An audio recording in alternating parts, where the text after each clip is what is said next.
Live everywhere. Daily Co's Radio on netrootsradio.com presents David Walton. Kagro in the Morning Show.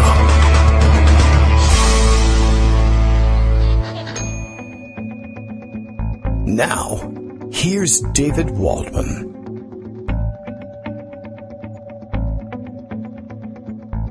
Hey, good morning, everybody. How you doing? I thought I'd maybe press the mute button at some point during the show today to bring the audio up.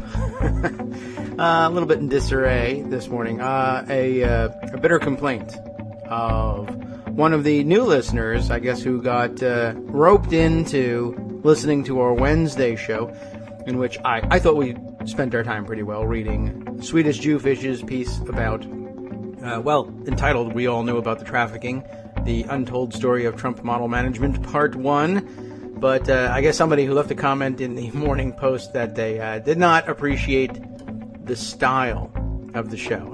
Definitely not for everybody, no doubt about that. And I hope that that person will be motivated to pick up a smartphone and send us a segment one day. Although, probably not. Just I don't think they like the show at all. But it would be great if everybody who didn't like the show but thought they could do a different one picked up a microphone and did. I guess it would be great if everybody was super awesome and knew calculus too, I suppose. But we have to go to radio with the broadcasters we have, I guess. But too bad. I'm sad that they let my personal style get in the way of the substance, but they probably read the diary, so at least that's good too. It's a tough thing to do. Why am I not prepared in the morning? I don't know. Why are you not prepared in the morning? It's tough to get prepared in the morning. Besides which, morning only brings news, and that's awful, and it's terrible, and getting ready to discuss this day's news, any day's news in this election, is a tough thing to do. I prefer, of course, to spend my time drinking coffee and saying, oh my God, is it time to get on the radio yet? Anyway, thankfully I have lots and lots and lots of help with the show.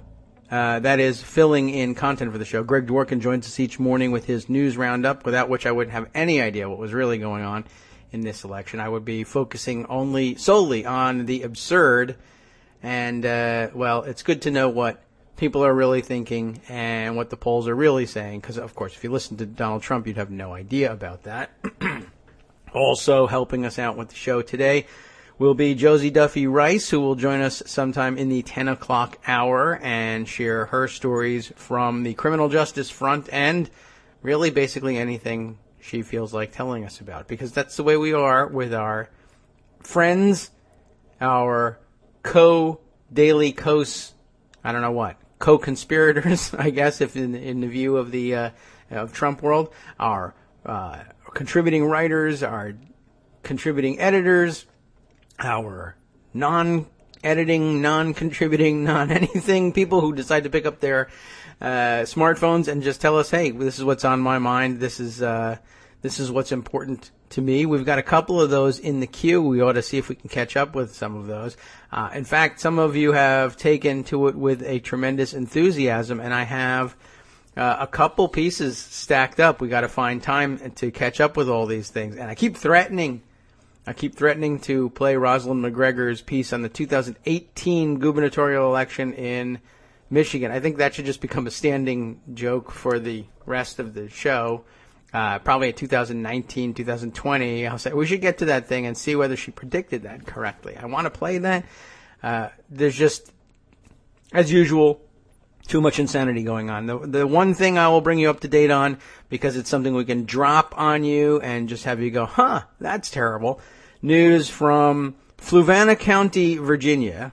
If you don't know where that is, get in line. Fluvanna County actually is not, too far from it. It's not like the wilds of southwestern Virginia. It's central Virginia, a county or two over from Charlottesville, if you're familiar with that, and not entirely rural, but exurban in many places. Fluvanna County, I guess the county seat of Fluvanna is Palmyra, And in Palmyra is one of the campaign offices of Jane Dittmar, who is a congressional candidate for that district, a Democrat. And they've drawn a interested party. Just so you keep an eye on these things if you're, say, taking a look forward towards the self-appointed election observers from the Trump camp. This is a Trump supporter who has parked himself outside of the Palmyra campaign office of Jane Dittmar to protest Hillary Clinton. She's not coming to Palmyra. She's not coming to the office. She's just on the ticket. Well, this guy, Daniel Parks, has decided to park himself with his open carry gun and a Trump 2016 sign outside of the office. And he's literally, I mean, this is the difficulty with open carry. You knew this was coming. They can't do anything. It's legal to openly carry. And I think there are probably things that they could do if they wanted to down there, but that's one of the problems. So he just parks there. He's been sitting outside the office 12 hours a day, staring in the front window of the local Democratic campaign office with a gun on his hip, but he's not doing anything. So what do you report him for? Well, naturally, I mean, if it was a black guy, open carry or not, they'd call the cops for loitering, or they'd call the cops, as they did here, and the cops would say, with the white guy, there's nothing I can do about that. He's allowed to openly carry guns. And the people in the campaign office acknowledge that. But I guess if you had called and the cops show up and it's a black guy, they'd tell him, well, you're loitering. You got to get out of here. Cops show up and it's a brown guy. Forget about it. It's radical Islamic terrorism. He's from ISIS and he's going to Guantanamo.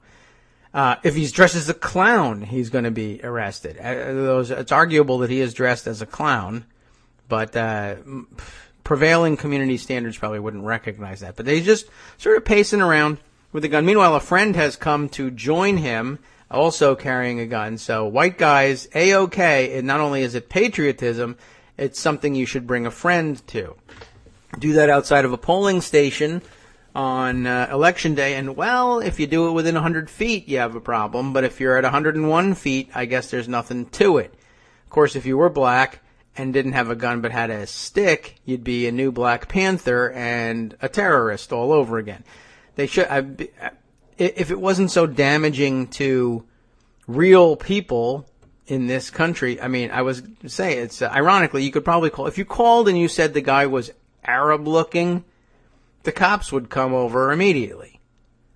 But you can't do that, one, because it doesn't appear to be true, and two, because even if it was, that's not something a normal person feels comfortable doing and reporting. And of course, even if it ends up visiting just desserts on the guy, you're just going to make things worse for Arabs and Muslims in this country, so you can't contribute to that sort of thing. But it's amazing how, well, here's this guy, he's standing there, and his excuse for the protest, part of the line, we can find it somewhere down here, is he says something like, he's out here speaking up for Trump supporters to stand up for what they believe in.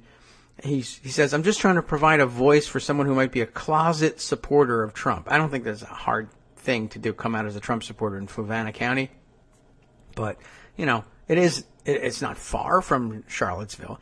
But he says other people who are a little worried to speak out because of possible persecution, which is really interesting. And I wonder how much heart that he really would put into fighting persecution or the feeling of persecution. Of course, if the people who felt persecuted maybe didn't support Donald Trump, but supported a lot of other things that he supported, I don't know how interested he would have been in speaking out for those who feel oppressed. Of course, those who feel oppressed, in this case, the majority white population of Fluvanna County, who are carrying guns and just planting themselves outside of the offices of their political opponents. There's so much oppression.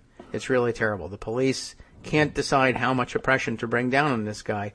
And they're probably not arresting him because they're trying to think of how much more oppression could we bring down on him before we move. You see how these things are going. And so this is what you have to look forward to till Election Day, I imagine you will see some copycat actions elsewhere. Remember how quickly it caught on and died out, by the way. The idea of this guy, shouldn't he be guarding a recruiting station somewhere? Whatever happened to that? I guess they dropped that.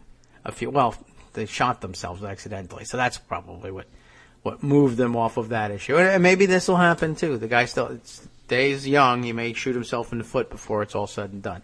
Greg Dworkin, who I've never seen shoot himself in the foot, is here to share the morning stories, although you're already under threat.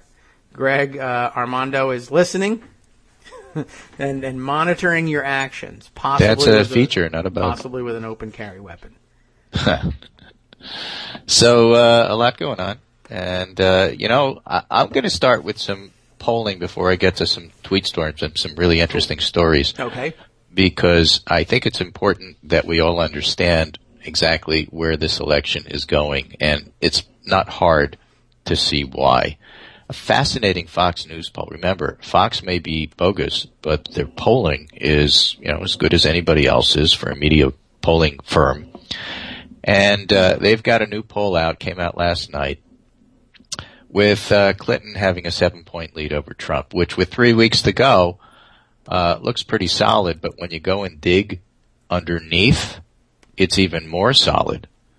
And Charlie Cook was looking at it last night and tweeted, go look at that Fox poll. Go look at underneath. Go dig deep into it. This is over. And why did he say that? I was looking at that, trying to figure that out. So one thing, I'll tell you two things from the poll before we go dig in more.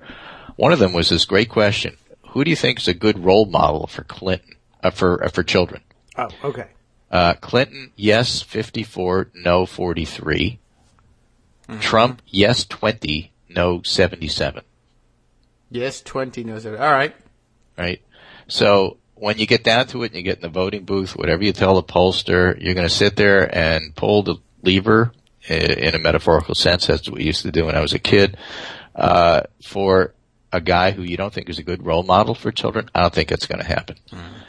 Also, when you look at how would you vote by candidate, and I'm looking at the actual PDF here, and page 25 of 62. I mean, there's a lot of information there. Clinton 43, Trump 36. But when you look at the individual who's voting for who, so Democrats 79 Clinton, 5 for Trump. Republicans 5 for Clinton, 78 for Trump. So they've basically consolidated their bases. Independents 31 for Clinton, 32 for Trump, 12% Johnson, and 11% Stein. I still think there's and 10% don't know. So I think among the independents, there's still a little bit of room for movement there, but it's basically split right now. And I think that if anybody picks up stuff from that, I think it'll be Clinton. Regardless, if you look at men, 36-42, women 48-31, all stuff you know. White, 32-46, non-white 69-10. White men, 28-53, which is not as overwhelming as I thought it would be, and white women, 36-41. So, Trump's losing, and basically it looks like he's getting, Romney-type numbers with men and worse everywhere else. But the one number, because they go on and look at this a little bit further, whites with a college degree, 40-40, so it's split. Whites with no degree, 26-51. So Trump, is continuing. His base is non-college whites. And white no degree men, 21-62. But white no degree women is 30-43. So he's doing better with men than women there. Fine. That's all of interest and exactly the way that you would expect it to break out. But look at this urban, suburban, rural, and suburban women breakout. That's what struck me. Urban, Clinton's 55-25. Suburban, Clinton is 45-36. And with suburban women, it's 51-29. Okay. Those are Republican women. Soccer moms. At least people who, soccer moms, and who, in theory, really ought to be open to both sides, depending upon what the issue is. And Clinton is crushing him with suburban women. Rural vote is 32-44, and that is to say Trump 44 and Clinton 32. So it's clear that although we have talked about this in terms of whites with no college degree and other red state, blue state kind of things, we've mentioned this on the show, but this really brings home the whole point here that Donald Trump's base is rural white voters. Yeah. And Clinton is basically winning with everybody else. And there just aren't enough rural white voters to let Trump win the election, and that's why he's not going to win, regardless of how he does in Iowa. Does he love rural America? Does he have a lot of properties there? I don't know. He's an urban guy. Mm-hmm. I mean, I know why this works, but that is interesting. He's invested $0 in rural America. Not right, that doesn't anybody care would believe about the rural Clintons America. have. Doesn't. I mean, he's not going to go out and do anything except make fun of him. Yeah, I mean, it'll come to you if you have golf course property, perhaps. He might buy it up. I think he's got a vineyard. That's sort of rural. And he has used that, by the way, to claim like farmer status.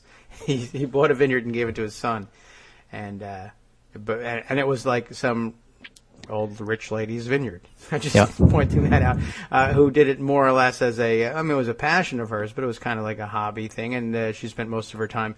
Her husband was a big urban media owner, and they bought a country place, but he's a farmer. Anyway, Farmers Only. He's on Farmers Only. That's where he can find new friends. Right. Now, one last look here. These are the age groups. Under age 35, Clinton wins 43-31. 35 to 54, 41-40, Clinton wins. 55 plus, Clinton wins 50 to 39. 65 plus, Clinton wins 50 to 37. That's surprising. The up over 65 vote has always been a little bit stronger for Clinton than you would expect. But I think that this Billy Bush Access Hollywood tape stuff is really turning off a lot of the over 65 voters. And, of course, remember, they're the consistent voters. So it turns out that her best group of voters is over 65. Huh. Well, she's over 65. Well, so's he. Yeah, but he's ridiculous. Right. White evangelicals, Clinton 14, Trump 68. Keep that in mind. We're going to come back to that one. Oh, yeah. And of the age 35 and under, 43-31 Clinton, they're voting 16% for Johnson, 6% for Stein. That's still time to move that a little bit. So you can't make the case in this particular poll. I mean, the kids are doing fine, but they're not necessarily Clinton's strongest group. Mm-hmm. Okay. Right. Clinton's strongest group is over 65. But nonetheless, that's a pretty solid win, and the underlying stuff in the poll is pretty strong. Here's another interesting look at this, and this is from USA Today. And I've got this somewhere on your long screen here, but I'm going to put it at the bottom just because it's easier to find that way for you. All right. So I'm just going to send it again. There'll be some duplicates there. Clinton expands outreach to male Republican voters in the wake of Trump issues. She should park a truck outside of their house and stare stare at in their them. windows. Weeks ago, the Clinton campaign thought its best hope of skimming votes from the GOP was largely limited to moderate suburban white women. We just talked about that. Now it's making an aggressive play for college-educated white suburban males. Whoops, they want to play music on us. Okay. As Trump faces a potential collapse in support that could prove unprecedented. So this helps to point out that what we see in the polls today is not what we're going to see in the polls next week. I don't think that we're done with the movement that we're going to get from the Trump tapes and the subsequent accusations and so on and so forth. So Joel Benison, Clinton's top strategist, says, I think we're going to see a reasonable number of Republicans reconsider their support. And Mark Blumenthal, who does the polling for a SurveyMonkey, says Trump's backing is particularly weak among younger Republican males. Among Republican men under the age of 35, he's taking just 74% of the vote, a number that's typically about 20 points higher. With young Republican women, Trump is winning just 62%. And the others appear headed toward third-party candidates or not voting at all. So it's the place we're going to be looking most intently moving forward. Typically, at this stage of the campaign, a nominee is consolidating support among base voters as the third-party vote shrinks into single digits. Pardon me. And even if Clinton can't run up the margins with them, their refuge with third-party candidates could prove just as helpful. So remember that under 35 vote in the Fox poll has a large number of people parked with Johnson and Stein, and they're potential voters for one of the two major party candidates as we get closer to the election. And in fact, all this other stuff coming out about Trump, filters down. It's hard to imagine that that's a pool that's in any way, shape, or form going to go Trump. The WBUR poll this morning from New Hampshire, which has Clinton up by 3, also, and the average in the Huffington Post is about 5, so that's not out of the range of what you'd expect. Maybe at the low end, but not out of the range of what you'd expect. Also asked the role model for young people question, and Clinton was 41 and Trump was 13. On that, only 13% thought Trump was going to be a role model for people. And then finally... people of any kind, really. Yeah, but that puts into perspective this Detroit News poll, which is from yesterday. 2 polls of likely Michigan voters during September 27-28 and October 10-11 during tumultuous period in the election show a 15 percentage point swing in Democrat Hillary Clinton's favor among voters who attend church each week. 2 weeks ago, Trump led Clinton among frequent churchgoers 45-34, and now he trails Clinton 41-36. These are typically more conservative voters. Yeah. And this is a Detroit News that's a Michigan poll. Yeah.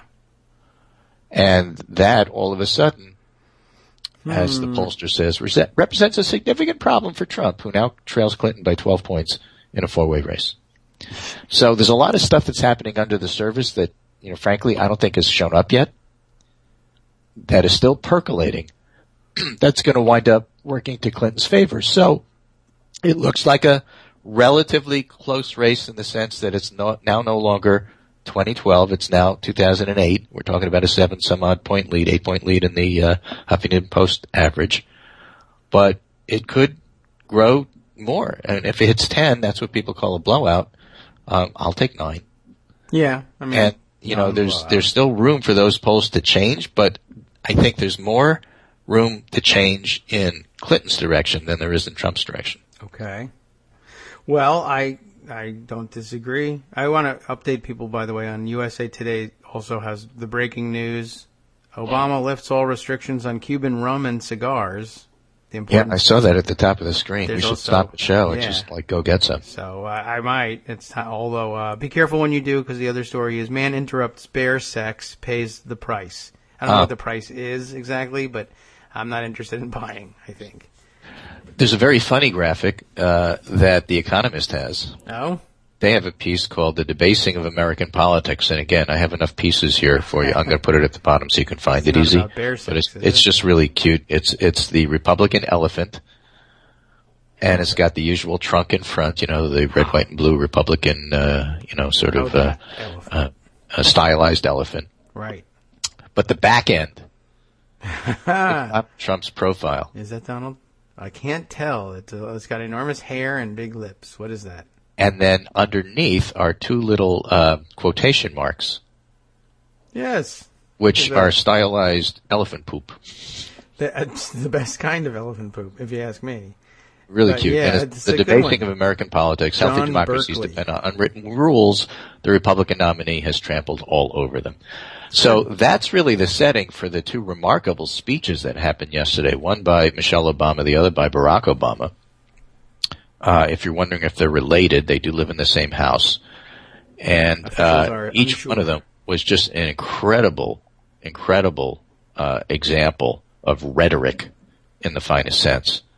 Michelle's was from the heart, without mentioning his name, just took the idea of what Donald Trump was doing apart in regard to sexual aggression. And Obama did it in a more political way, but they were both pretty darn good. And I just want to read to you 2 quick tweet storms. The fast one is by Susan Demas, on the anti-Semitism injected into the presidential race. Susan is a columnist in the Michigan area and a very good analyst. She says, I grew up in Skokie, Illinois, where the Nazis marched in 1978 after a prominent court battle. I was too young to remember, but I heard about it through my childhood. Too young to... All right. It was a TV after-school special, but okay. Yeah. At the time, 1 in 6 residents were Holocaust survivors. Survivors came to speak at my school. I heard anti-Semitic jokes, but never saw any violence or intimidation. But there was always a lot of fear, not with my friends, but from their parents and grandparents. Kids my age, Gen Xers, thought anti-Semitism was largely in the past. I hope so, too.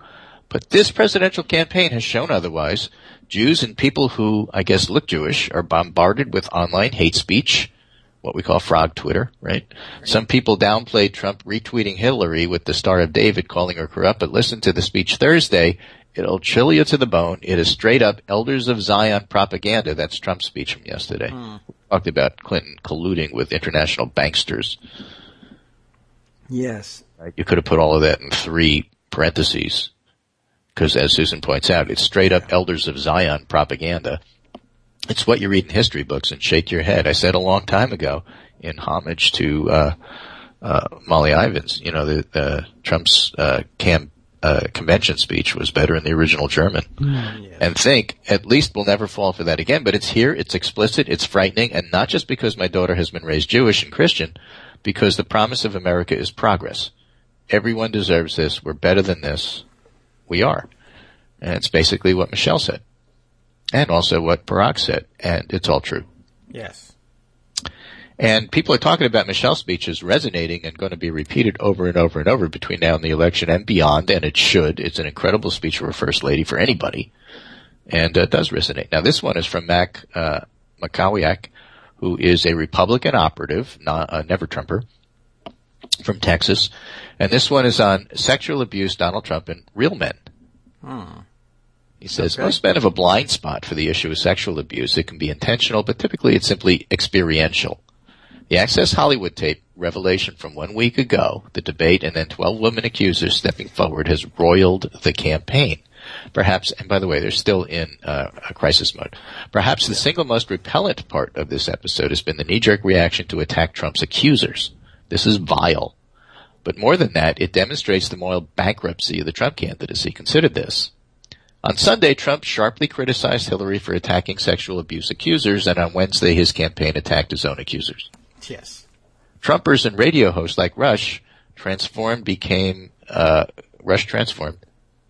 rope truthers, debating whether movable armrests existed on planes in the 70s.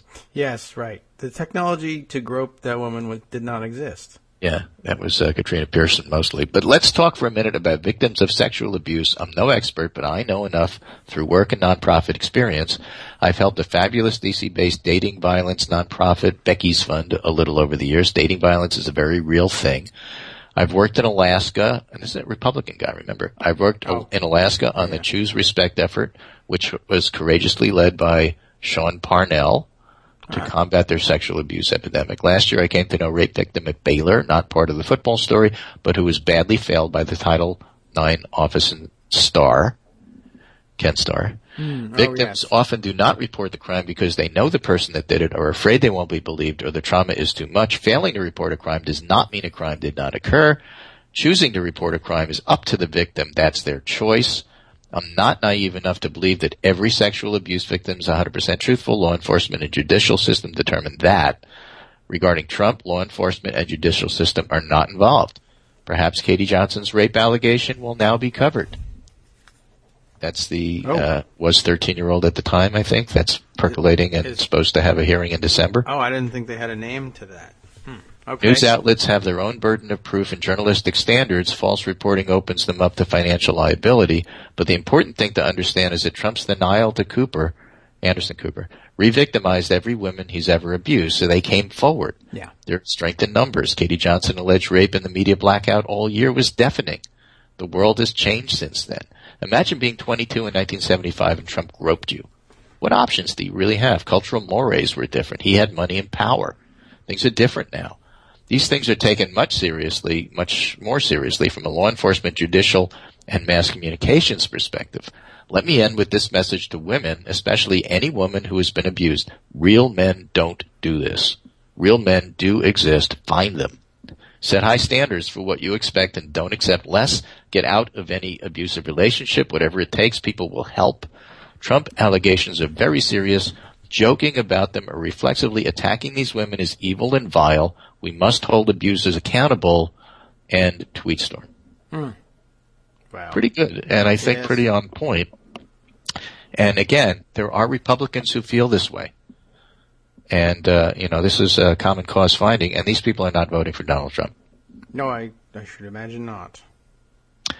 Susan, by the way, has a column about that in terms of Michigan and values voters, and I will send that to you. But there's also, again, getting back to polling, and because of these issues, the Monkey Cage blog, which is political science guys, I have a pretty interesting piece here. Will Republican voters flee Trump post-video? That's the question on the table, and I would point out it took Todd Aiken stuff a long time. It almost was at the last week that it all broke for Claire McCaskill. So don't assume that if you didn't see movement in 2 days, you're not going to see movement. So what did they find? We asked 2 questions immediately after the debate to assess how loyal Republican voters are to this candidate. What did you learn or confirm from the tapes of Trump with Access Hollywood, and which candidate has a more presidential temperament?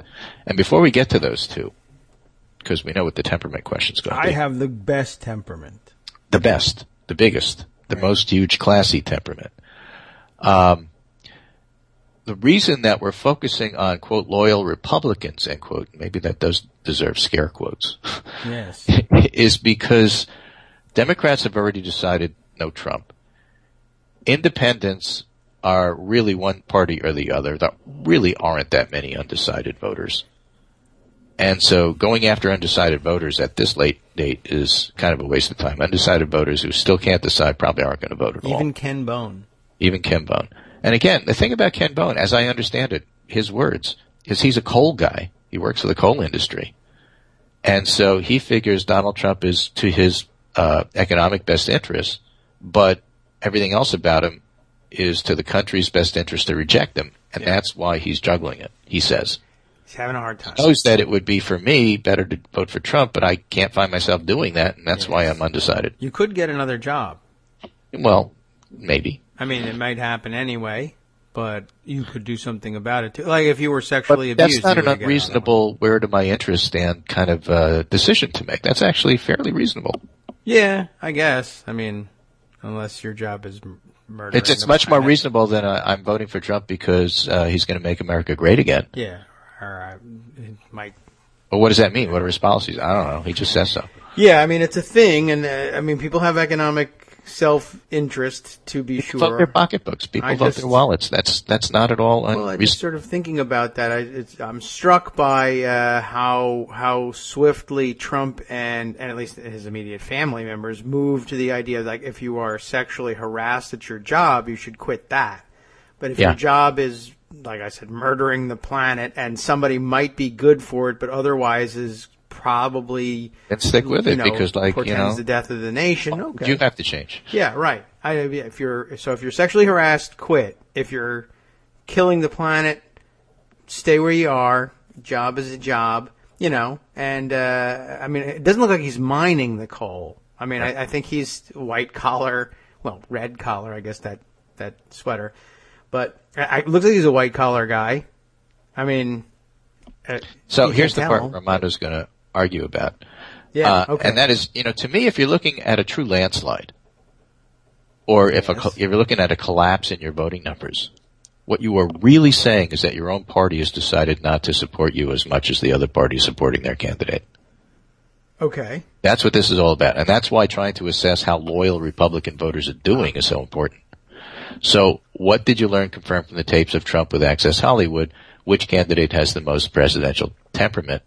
We find that a small but meaningful fraction of Republicans are deeply concerned about the candidate. That will severely limit his ability to expand his support, which he needs to win on November 8th. 84% of Republican voters think Trump just participates or participated in lewd locker room banter. 16% of Republican voters believe, in light of the Access Hollywood video, he potentially sexually assaults or assaulted women. And that 16% is highly correlated with the 13 to 16% of Republicans who already said they're not voting for Trump. Mm-hmm. Okay. If Republicans rethink their view of Trump's comments in light of evidence emerging suggesting sexual misconduct by the candidate, further defections are possible. But a more important test suggests a gloomier picture of Trump's standing with his Republican base. 20% of Republicans believe Clinton has a more presidential temperament than Trump. These are Republicans. Mm-hmm.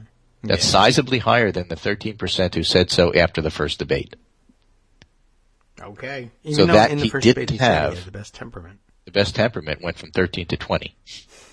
You should Even say it again. more exactly, only 35% of Republican voters, not even close to half, say that Trump has the more presidential temperament. That's an unprecedented level of disloyalty toward a major party candidate. Yes. Well, Right? Democrats are over like makes it 75% for Clinton, and Republicans are like 30% for Trump in that regard. yeah. And I mean, actually, that's an interesting. I don't think anybody's really focused on that terminology the way we have in this race, the temperament. But Yeah, and I think it's important. They've made it an is. issue. I think it is an issue. And again, it gets Obviously. back to that, who do you think is a good role model for kids? Yeah. There are things beyond the horse race numbers that really, come out in these polls.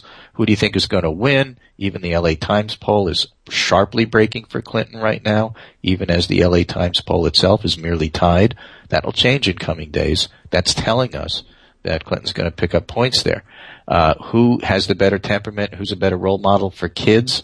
If people really feel that in their gut, I'm not so sure they're going to show up or pull the lever for Trump. I mean, that's why it's important. So what they say is we did not see any increase in Republicans saying they would cross over to vote for Clinton, but all of this suggests that Trump has reached his maximum support from Republicans. He may even lose some. And that's particularly worrisome because he's already 7 points down. If he can't gain his own party's average level of support for presidential candidates, it's extremely unlikely he can gain more from independents or Democratic voters. He can't pick these up from other places. He's got to get it from within the Republican Party, and they're not so sure about him right now. Yeah. And so it's kind of like on a teetering point, and what may break in the next week or so are a whole lot worse numbers for him. Just telling you now. I can believe it. I mean, it's interesting that he sort of went into it. Maybe if you really want to attribute, serious analysis and thought to the team running his election, I guess you could guess that they went into it with sort of a Karl Rove view. If we just run a base election and turn out our base, we've got a shot at it. Now, for years we've been saying the shot is diminishing, but his idea of revving up the base is actually turning off the base. Well, it is, but the downside of that is what it's doing is not Democrats, but it's convincing Republicans and a lot of independents that maybe you can't trust the election results because maybe it's rigged. Yeah, well, that's dangerous. That's a problem. And that's something that I think definitely we'll need to keep an eye on. So here's a nice Atlantic piece from Molly Ball about Trump going to war. As the campaign descends into chaos, the Republican nominee lashes out in all directions. Consequence be damned. That's kind of an interesting and long read. Strikes I'll have us there. with his bone spurs. But the one that I really want to get to is there's another Atlantic long read, also good. Trump's fans have more to lose than Trump himself. If the Republican nominee loses, the millions of Americans supporting him will feel more isolated and disillusioned than ever before. This is where we get the fight with Armando, I would guess. And then finally, this fascinating picture here. Wait a minute. You sent me the Trump at war one twice there. Is the second one? Okay. Let me fix that. Okay. As much as I would like to go to war with Trump. There we are. Here it is. What will happen to the Trump diehards? Yes. I believe this is the one that you're under threat from Armando. Yeah. No, that's not the one. Well, the thing is that you can try to take a sympathetic look at Trump voters or not. Okay.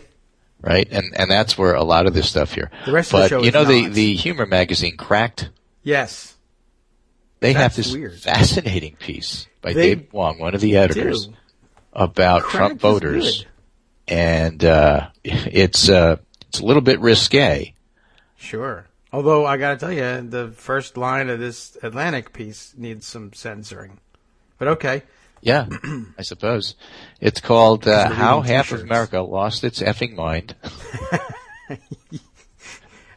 They're on it. Cracked? I don't know. I'm Finger going on to the pulse. explain the Donald Trump phenomena in 3 movies and then some text. Movies. Oh, wow. Okay. There's this universal shorthand that epic adventure movies used to tell the good guys from the bad. The good guys are simple folk from the countryside, while the bad guys are decadent a-holes who live in the city and wear stupid clothes. Okay. Oh, yes. Right? And Like in Star Wars, Luke is the farm boy and the bad guys live in a shiny space station. yes. The first one is Braveheart, Hunger the Games. main character is a simple farmer, and the dastardly Prince Dorkhead lives in a luxurious castle and wears fancy foppish clothes. Yes, I love there's captions, there are photos from all of these movies. Yeah, One of with the- it pointing this out. It's really funny. In Braveheart, the main character, he claims is Dennis Braveheart. Right. Armando is here to attack you, but let's continue on. Right. The theme All right. expresses itself in several ways. Primitive versus advanced, tough versus delicate, masculine versus feminine, poor versus rich, pure versus decadent, traditional versus weird. All of it is code for rural versus urban. The tense divide between the two doesn't exist because of these movies. These movies use it as shorthand because the divide already existed. We country folk are programmed to hate the prissy elites, and that brings us to Trump.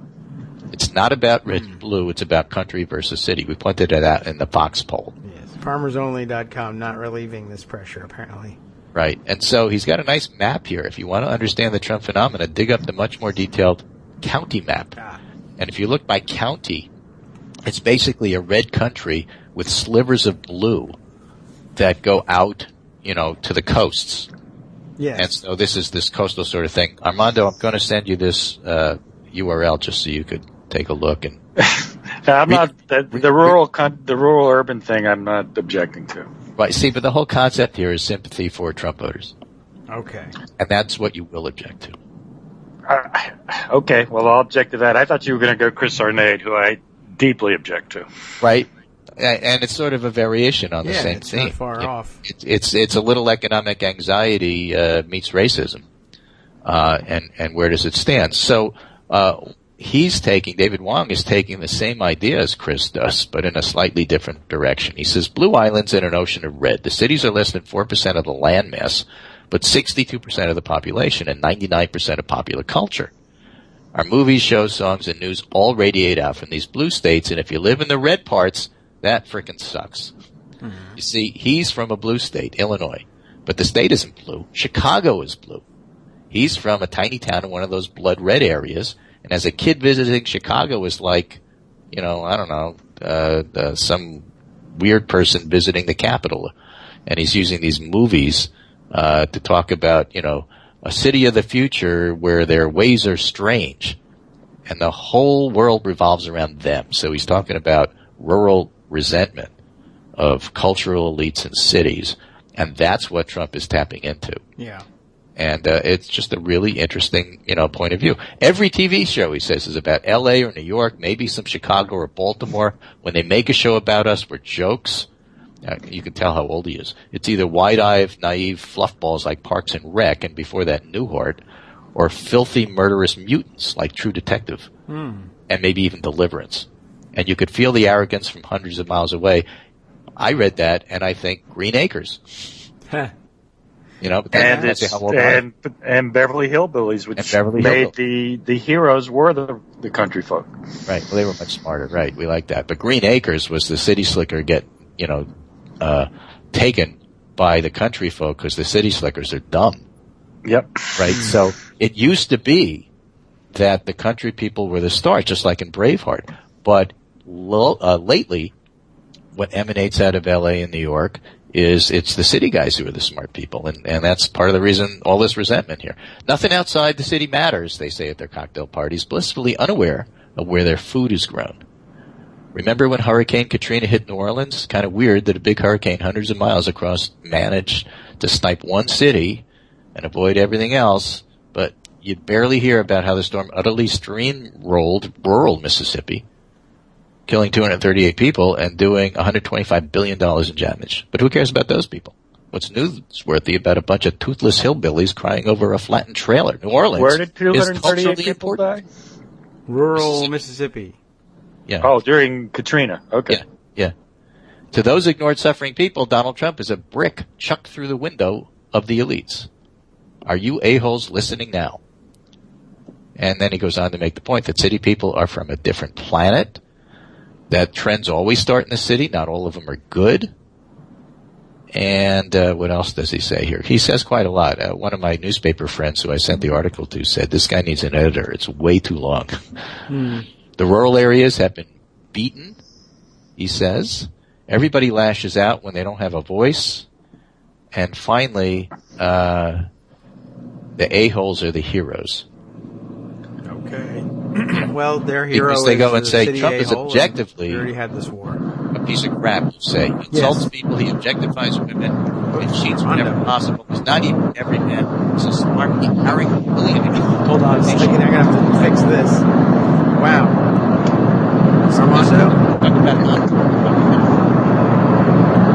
Woof. Holy cow. You never rooted for somebody like that? Sure you have. Everybody roots for Iron Man. Somebody powerful who gives your enemies the insults they deserve. Somebody with big fun appetites who screws up just enough to make them relatable. So he makes the point that, you know, if you're looking at it from a non-city point of view, there's a whole lot about Trump that you might find attractive. And that's, you know, why I just thought the whole thing was pretty interesting. It is, and it's also very interesting, again, that it's a cracked magazine. I think this would be about the third or fourth time that I've gone to Cracked magazine for, I thought, pretty insightful political discussion. Exactly. I think they make some pretty decent points here about all of this stuff, but then again, we did have this war already, and the rurals lost. Well, what happens a lot of times is you get the vote on it, and if you get outvoted, then the other side gets, you know, gets in. 60%. But if you're looking at the Congress and you want to know how come the House looks the way it does, this is part of the picture, and maybe even more to the point because it has nothing to do with gerrymandering, why the Senate looks the way it does. Yeah. And you got to keep that into account. So even if you reject Trump, you could still vote for a Kelly Ayotte, or you could still vote for a Rob Portman, or you could still vote maybe even for a Roy Blunt. I don't know. So whereas the race for the White House looks pretty established, the Senate and the House a little bit more up in the air there. More the Senate clearly up in the air than the House. It's going to take a whole lot to bring that back on the blue side. Yeah, well, they may very well vote that way. I don't really know why, but they seem to enjoy reveling in it quite a bit. Look, you know, there's plenty of value to their own culture, although what they insist on when it's their turn to shove their culture down people's throats. Yeah, I mean that's really the whole thing, isn't it? It's not a question of whether yours is better than mine or mine is better than yours. It's, you know, you're going to force it on us, and they feel like ours is getting forced on them. Yeah. I'm just saying, if you want a little insight into why they vote the way they do, you don't have to consider it an argument you have to win or lose. Just a question of checking it out. Yeah. Well, let's go check it out. Now, if it turns out that I go and I look and I find out that the culture that they want to force down people's throat is frog Twitter and anti-Semitism, I'm afraid we can't help you. But what if it's, look, we just want, the way that our whole economy was structured isn't working anymore. It used to be we had these small towns that were set up around one specific manufacturing plant or factory or something. And when that something loses its cachet, goes out of business, doesn't employ as many people for whatever reason, including automation, then the town kind of goes downhill with it. That's not our fault, and we're mad about it. Yeah. Well, okay. That's not the same thing as frog Twitter and anti-Semitism. No, it's not. But what is interesting is you end up having to take a position that isn't familiar for us, but I guess I don't even know how else to label it, but it's interesting that they jump onto the bandwagon of makers versus takers types and that's as city an argument as could possibly be made. Why is your factory closing and moving to Mexico? Because the city people who want more money are are moving it. Well, okay, well, why do the city people own the factory in your rural neighborhood? Why don't you own the factory in your rural neighborhood? And you can move it to Mexico. Yeah, you could if you wished. And you could go with it if you like. But, for them to stand there and say this is about makers and takers, well, okay, we already know what that mistake is that the city folks say it's makers and takers so that the rural folks can sign on and wink. Makers and takers means black people and white people, not productive versus, parasites, which is also a horrible thing to say, but I don't say it. So, that's never really explained much. And I guess that's part of the issue too. They're upset that they're viewed as simpletons and rubes, and then a city guy like Donald Trump comes and says, "I'm going to rob you worse and tell you it's better," and they say, "Yeah, that'll show you city people how dumb we are." Yeah, Trump's from Queens, and that just proves our. Right. Oh wait. Yeah. Well, yeah. I mean, where's Trump Topeka Towers? And that's not even rural. That's city. Where's, I don't know what is a good location? Where should we put the next Trump hotel? On a farm somewhere. And what are you guys going to do with it? Nothing. He's not interested in you. His whole world is city. And most of them are not even American cities anymore. If you resent New York, try resenting Dubai. See how that works for you. And with that, I think I'll leave you. There's a lot there to talk about, a lot there to unpack. But that's what's happened in the last 24 hours. And you know what? We got the weekend coming up. Maybe we all need a break. Yeah. And, it's interesting. I was watching Morning Joe this morning. Don't ask me why. They were, of course, getting the election wrong, as they often do. But somebody made the interesting comment about Donald Trump's tendency toward trying to control his media discussions, and typically goes along the lines of whenever he gets into trouble, what he likes to do is lob some kind of rhetorical bomb or outrage bomb on a Friday. Oh, that's today. Because that makes everybody talk about it on Friday and answer it on Saturday, which gets the Sunday shows talking about it, and that takes him to Monday, and that's how he tends to win, quote, again, scare quotes, very appropriately, around winning news cycles. I see. So we'll see what he says today, because he's in pretty bad trouble. Yeah. Okay, well, I guess that comes about 5 o'clock or so. Yeah, 3 to 5 this afternoon, so we'll see what kind of rhetorical device he drops on the body politic, so to speak. Excellent. We'll all have an eye out for it. Right. And with that, thanks so much. Maybe Armando will call in at his convenience and tell us why we're all wrong. But in any case, this is Greg Dworkin speaking with my friend David Waldman, Kagro in the morning. Thanks so much for listening. Download podcast, whoever you do it. We'll be back Monday, right? Yes. I always say that to David because, you never know. So it's not sure. Could be a holiday somewhere. Could be. I just want to be culturally sensitive is all. We're in different states, and I'm from the Northeast and he's from that, Hicksville, Virginia, right? That's where you live? Yeah. Right. No. Well, yes. Hicksville. That's Long Island. Yeah. Oh, yeah. But Same pretty much, yeah. Right? Well, we're responsible for Fluvanna County, as I said at the top of the show. So, right, exactly. I'm not sure that I completely accept the entire part of the argument, but I do think it's fascinating. And we've been spending a lot of time, whether it's Chris Arnott or others, just trying to get into the mind of the Trump voter and trying to figure out whether it's just the tribal stuff. I'm a Republican, therefore I don't care what he does. Whether it's the rural-urban divide, which I don't think gets enough exploration. There's some reason why these folks are voting for Trump. Yeah, and some of it is outright anti-Semitism, some of it is outright racism, but not all of it. And trying to figure that out, I think, is one of the interesting parts about this election, because we're going to have to pick up the pieces after Trump's loss, and the question is going to be how much of it stays, how much of it goes. I think that's the part about it that interests me the most. I think the rural-urban divide explains, for me, most closely, hews to an explanation, I guess we'll say, of why it is that so many people will believe afterwards that the election was rigged. There are people who literally miles and miles and miles around them can't find a Hillary Clinton supporter and are curious as to how she would win this election. how could this be? I literally don't know anybody who isn't for Trump. But you only know there's only 11 people in your county. That's why it's red. But I know them all, and they're all voting for Trump, Yeah. so he wins the county. Right. I mean, what do you want me to do? It's blood red on the held map. a vote and you lost. Yeah. Very interesting. Take care, and I'll talk to you on Monday. Yeah. All right. Very good. Unless we vote not to have it. Thanks very much, Greg. This is a very interesting way of doing things. It cracked really.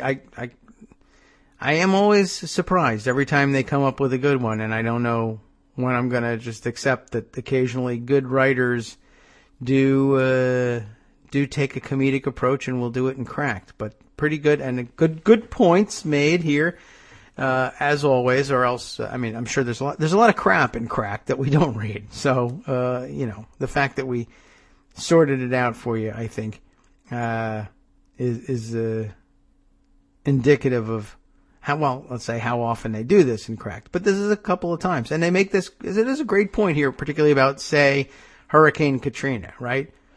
There's a picture right here of just really utter devastation of this. I don't even know what area this is, but I guess it's alleged to be rural Mississippi. And the caption basically says it right. And in ways that we are sympathetic to and that we feel bad about. And I guess, well, that's another one of the contradictions. Here's the caption, right? It's this area is leveled, and the radio version of it is, no sports team equals no F's given. And you're right about that. And here's the thing. We would care about that and feel bad about that. And the rest of rural America that's not this place in Mississippi and who loves Trump does not give an F about that. You can rile them to the abstract point of saying, well, look, here's this destruction in rural Mississippi and nobody gives a damn. Everybody's focusing on New Orleans. And I guess the difference between them and us, I guess, if we have to put it that way, is, I mean, Democrats say, wow, that's true. There really are rural people, just rural people who get the short end of the stick because there's no urban district to focus on here, no touchstone for us. We don't. What city is this? New Orleans was devastated. I've never been to New Orleans. I have no plans to go to New Orleans, but would I go? If somebody said, free trip to New Orleans, will you go? Sure. And I don't know the name of this town, but who cares, right? Name any name you want. Would you like a free trip to this town in rural Mississippi? I get, and there you find yourself saying, well, free trip. I mean, I guess I'm for a free trip to anywhere I haven't been. Where did you say this was? Well, what's there? I mean, I guess, and you're hesitant. I mean, I think the answer will be yes, because free trip, but what is it exactly? Why do you want me to go there? Well, do you want to go to New Orleans? I don't know what's in it. I've heard some things in New Orleans that sound good. So yeah, everybody wants to go to New Orleans. Who wants to go to blah, blah, blah, Mississippi? For free? But I guess I'll do it. So yeah, I mean, there's a real sense in which we don't care about that offhand. But then on the other hand, I mean, how much of a response was there for Joplin when there were tornadoes, when the tornadoes had devastated? There's plenty. It's not that there isn't interest in helping people when you pinpoint a problem and show it. Of course, I guess that at the time when they were raising money for Hurricane Katrina relief, it made strategic sense to say, by the way, this happened in New Orleans, which is a big place and you've all heard of, and it got devastated. And cities being leveled by natural disasters is unusual. It has to be an enormous disaster in order to knock out a whole city. Whereas, I guess if you say it knocked out this small town in Mississippi, a couple of things happened. One, I've never heard of that town. Two, I have no connection to that town. Three, small towns across America get devastated by natural phenomena all the time because they are often located in places that natural phenomena occur like that all the time, and that's why we don't build a major city there, because it would be destroyed all the time. And it's why the low-lying areas of any town are the ones that draw the tornado. Why does the trailer park get hit with the tornadoes all the time? The tornadoes hate trailer parks? No. Tornadoes love low-lying areas, and they go where they can find them. And low-lying areas are also places where water goes, because that's the way water and gravity work, and that makes it the least valuable property in town because it drains poorly. The good stuff with good drainage is where they build the good houses for people who don't want to deal with flooded basements. And then the rest of the crap land is left, and if you want to build a trailer park, you can't build it on top of the hill. If that's prime real estate, someone will outbid you for it and put a McMansion on it. The trailer park goes where the land is cheapest, so you can keep the rents low for the low-income folks who like to locate in trailer parks. And guess what? When a tornado comes, it finds the low-lying area, and you've put a trailer park in it. Maybe that's not a good idea, but that's what economics forces on us. And what's amazing is, let me bring that up to you as an economic and social justice issue, and the trailer park people come out of the trailers and punch me in the face. Idiot, moron, social justice warrior. And so I say, you know what? Maybe I don't come. I'll send you a couple of bucks. Your town gets destroyed. If you have a telethon, I'll help you out. But ask me to show up and do something, and you're going to come out and try and kick my ass and yell Trump in my face because I don't care enough about your town. Here I am. Now, the reality is that in all likelihood, this, by the way, is also rural Mississippi that gets destroyed by the hurricane. I'm going to bet you that town has a pretty good-sized black population. And guess what? I don't know. Trump America, not particularly interested in doing anything about that community either, I would guess. I don't know. I mean, there's a legitimate complaint, but there's a legitimate complaint on the other side too. There's nothing we can do to help you that doesn't lead to the same animosity anyway. So, we do what we can do. I mean, do you want to reject FEMA help? I guess you could try to do that and see how far it gets. But it's interesting too. I guess it's all complex.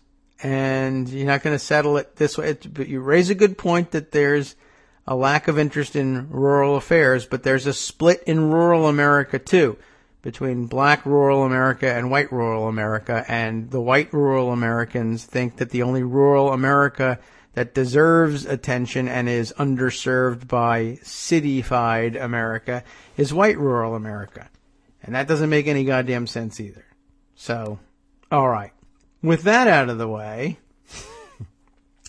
we can take a look at some of the other issues that I have put aside in pocket. I guess some things, let's see. There's a couple of different things we would have to hit in order to get to everything. Oh, you know what I forgot to do? I'm going to have to forward this to Greg. He had we had some questions via Twitter on polling. And I guess we can save this up for a weekend assignment and take it back up on Monday. I'll read it aloud so that Greg becomes aware. You may have seen it on Twitter. Sad Developer, who tweets under the handle of tech_politic,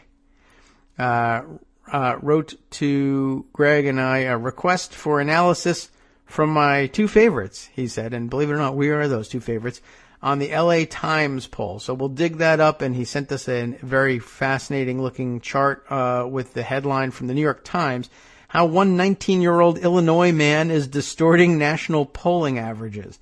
So off the top of my head, I could not tell you what that is about, but we'll save that one up for Monday and try and figure it out. So just wanted to put that out there. You're on notice, Greg. We'll talk about it. Can do. Know it well. Okay. So there you go. Sad Developer, we're on for Monday, let's say. All right. Other things in the news. Donald Trump, deplorable. How deplorable? The latest morning deplorability comes from the New York Daily News.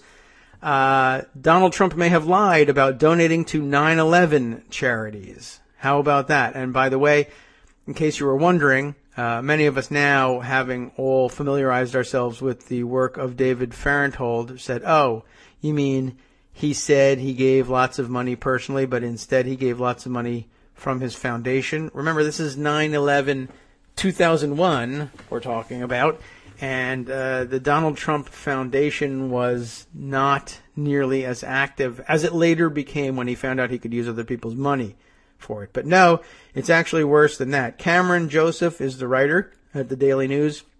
His story runs this way. Republican nominee Donald Trump claims he gave generously to help his city in the dark days after the deadly terrorist attacks, but new records show a pledged promise to donate $10,000, and mind you, $10,000 from Mr. Billionaire for 9/11, immediate, like actual right after the fact, 9/11 charities, $10,000. It's more than I was able to give, but what happened to your billions? A pledged promise to donate $10,000 to a major 9/11 charity must somehow have slipped his mind. I skipped the opening line of the piece here. So much for never forget, it says. But I want to go right to the meat of it here. City Controller Scott Stringer conducted a review of hundreds of pages of previously sealed records of the two main 9/11 charities at the request of the Daily News and found that Trump and his charity, either one, hadn't donated a dime in the months after 9/11. For the periods covered by the audits, we did not find any record of any donation from Trump himself or any Trump entity to either the Twin Towers Fund or the New York City Public-Private Initiatives, Inc., Stringer's office said in a statement to the Daily News in response to a Freedom of Information Law request. This appears to contradict Trump's prior boasts of spontaneous generosity made as his hometown reeled from the worst terrorist attack on U.S. soil in history. You all remember it. It was 9/11. The records show that through mid-2002, there is no evidence that Trump personally or through the Trump Foundation gave to either group. Why those two groups? Well, I believe that the pledged promise was to one or the other of those. We'll get down to it further on in the story. The Comptroller's office pointed out that because the reviewed period only covered the year after the attacks for the Twin Towers Fund, they are unable to conclude definitively that Trump never gave to either of these two funds. But it's clear that he didn't make the donation anytime soon after the attack when help was needed most. And previous reporting indicates that Trump's foundation didn't make any major contributions after that period either. In the weeks after the brutal attacks, Trump pledged $10,000 to the Twin Towers Fund as a part of an effort Howard Stern was pushing. Howard Stern figuring prominently in all this. I should pay some more attention to that. A report said Trump promised the donation in late September 2001, and the Daily News obtained audio of Stern's October 10th, 2001 interview with Trump, where both he and co-host Robin Quivers thanked him for that donation. He gave us $10,000, Quivers said. Yes, he did, to our fund, Stern responded. No, he didn't. Trump didn't dispute that he'd made that pledge. Stern was directing people to make out checks to the New York City Public-Private Initiative at the time, using the Howard Stern Relief Fund as a marketing hook, as the website for the charity efforts shows. The New York Daily News also reviewed every Form 990, which provides financial information for nonprofit companies or charities, from the Donald J. Trump Foundation from 2001 through 2014. There are no donations to the Twin Towers Fund or the New York City Public-Private Initiative listed. The only September 11th donation in those documents was a $1,000 donation in 2006 to the New York Rescue Workers Detoxification Fund, a group funded by Tom Cruise that used scientifically questionable methods approved by Scientology to help rescue workers. The only recorded major donation to 9/11 causes that Trump has made was $100,000 from his foundation, which has been bankrolled by others without any money from Trump for years, to the 9/11 Museum in April 2016, as he sought to generate headlines after Ted Cruz attacked him for his New York values during the primary election. After earlier reports suggested that the Trump Foundation hadn't given anything to the September 11th charity, his campaign implied he'd made donations to the American Red Cross after the attacks. There is no evidence that the Trump Foundation did so, and the only way for Trump to prove he did so would be to release his tax returns, something he stubbornly refused to do throughout his presidential run. Though it appears Trump didn't donate directly to the Twin Towers Fund, his wife Ivana held a fundraiser for the cause at the end of October 2001, according to a report which said she picked up the check for the 52 guests in attendance. Trump's apparent lie about donating to the Twin Towers Fund is the latest example of his misleading comments about his charitable giving and his role in helping after the 9/11 attacks. Now, of course, he also at some point claimed to help clear the rubble himself with his own tiny hands. As the Daily News previously reported, Trump lied that $150,000 his company received from the government fund created to help small businesses recover after 9/11 was for reimbursement for his helping 9/11 victims by taking them in at his nearby 40 Wall Street building. It's also unclear whether Trump actually did help people at 40 Wall Street, as he said. Trump's campaign refused to respond to multiple requests for more information about his vague claims that he, quote, allowed people for many months to stay in the building, use the building, and store things in the building, as he told Time magazine in April. Others who were intimately involved in 9/11 recovery efforts, as well as those who worked at the building at the time, have no recollection of Trump doing what he claimed he did. I don't remember. Nancy Lara, the building's property manager at the time, told the Daily News in a recent phone call after saying she wasn't inclined to talk about it. Lara defended Trump's response after the attack, saying he did a lot to make sure the air quality was safe and tenants would be fine in the building, which is near Ground Zero. Working for that organization, I can tell you everything was above board in terms of safety studies for people. It wasn't clear. He wasn't doing anything to clear the air. He was finding out, well, how's the air in our building? Are people going to sue me if they come back to the building? But her memory grew fuzzy when the Daily News pressed her on whether she remembered facilitating any charitable efforts in letting people move in or store things there. I honestly don't remember. It's a long time ago, she said. She's not alone. New York Assemblywoman Linda Rosenthal, who at the time managed the Ground Zero task force run out of Jerry Nadler's office, Congressman Jerry Nadler, also said she couldn't remember Trump helping out after 9/11. I don't recall him being involved at all, she said. I don't recall his name ever being in the mix. Granted, they're Democrats, but never came up.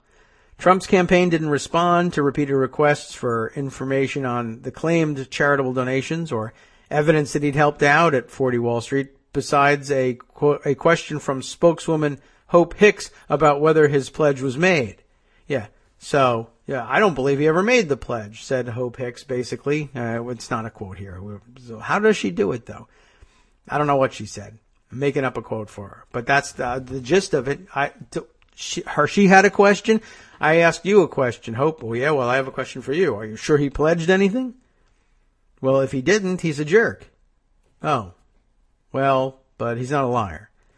The Twin Towers Fund was set up by then-Mayor Rudy Giuliani, who loves this guy. Now a Trump surrogate, of course, who made a point of telling the Republican National Convention in July that Trump made unspecified anonymous donations after the September 11th attacks. Oh, so did I.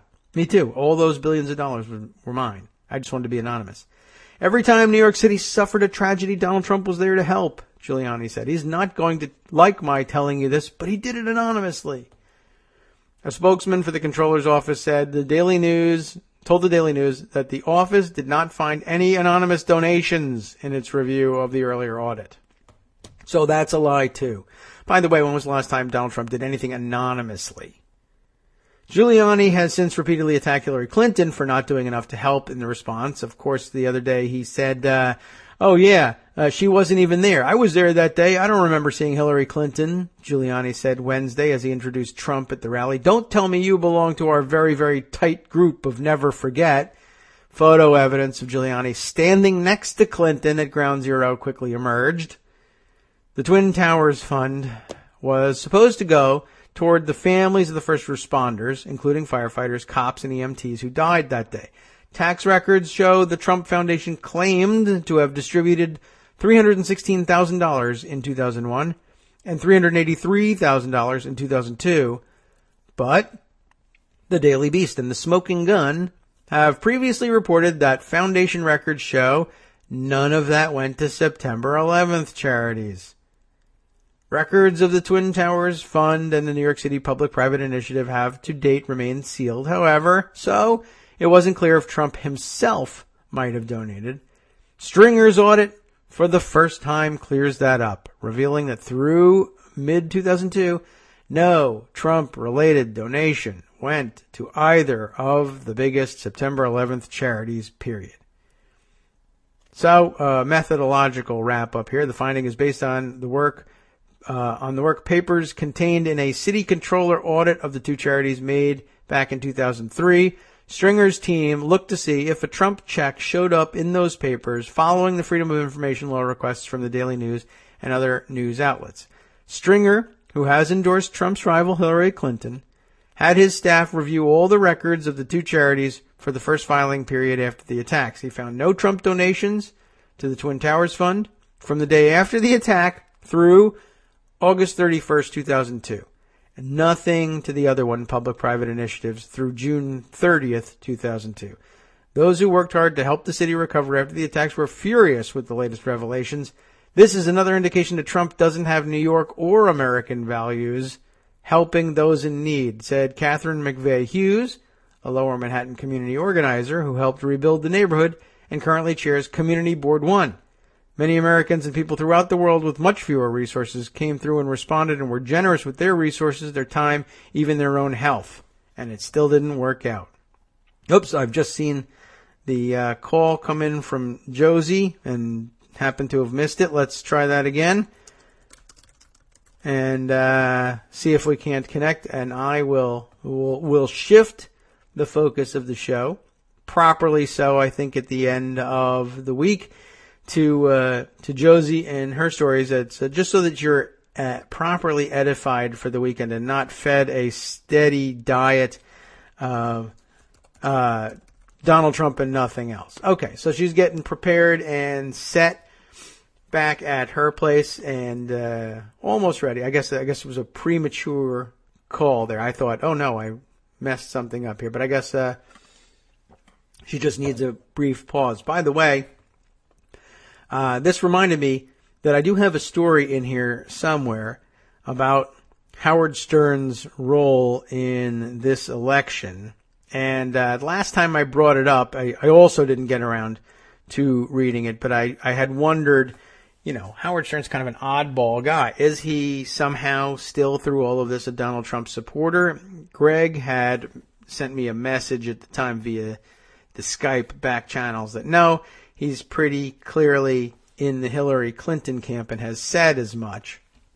But, he's drawn more of the damaging material out of Trump years ahead of time than anybody else has been able to turn up in their investigative reporting since. Very interesting. All right, let me bring Josie on here. Hey, good morning, Josie. How are you?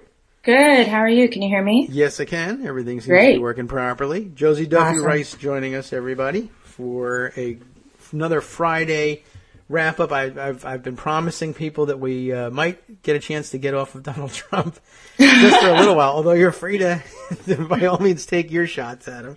Right. Trust me, I have plenty to say. Okay. And he has been kind of in the news about prosecutors this week and lately. I can imagine, and probably not giving us any reason to be enthused about his candidacy either. Yeah, he's not very good at that, huh? No. Well, he's running out of time. He's really going to have to work hard to get my vote. Yeah, yeah. Yeah, he only has a few more weeks to convince this undecided voter. That's right. I'm going to go out and get a red sweater. Just kidding for anybody who might have been horrified by that idea. You have to be... I don't want anybody, right, having a heart attack or anything. I don't want my grandmother calling me and being like, I heard you. But it's nice to hear from you, nonetheless. Right. But I know I'm not voting for him. Okay. Yeah, exactly. Well, let's see. I'm also combing down the list of your latest posts, and as always, there's 5 different directions that I would love to jump off and go in. Portland still in the news. Yeah, Portland's still in the news. Yeah, what's the latest going on there exactly? So they rammed through the contract yesterday. The police union contract between the city and the police union. Mm-hmm. And just to give a little bit of background about why it's kind of a crazy story, Portland has this sort of reputation as this very liberal, very progressive city, and in a lot of ways, especially with law enforcement, it has not lived up to that at all. There's a history of, I've written a couple stories in the past few months about the history of Portland law enforcement, including that the DOJ came in a few years ago to do an assessment of the city, which, they only do in situations where they're seriously concerned about how law enforcement is behaving. Mm-hmm. The mayor in Portland, he decided he wasn't going to run for election again. I think last year he decided that. I mean, fairly far in advance of the of his reelection campaign. And so he's out of office on January 1st. And the police contract does not expire until June of next year, which should mean that the new mayor should be able to negotiate the contract. Yeah. That's what one would think and hope that, that's what the integrity decision would have been. The Supreme Court justices can't get appointed here with a year on the presidency. Right. This guy. All right. Yeah, exactly. So we've set a precedent at this point, right, of just really doing it is sort of similar to that situation in that you're just doing whatever's convenient for you instead of following the rules.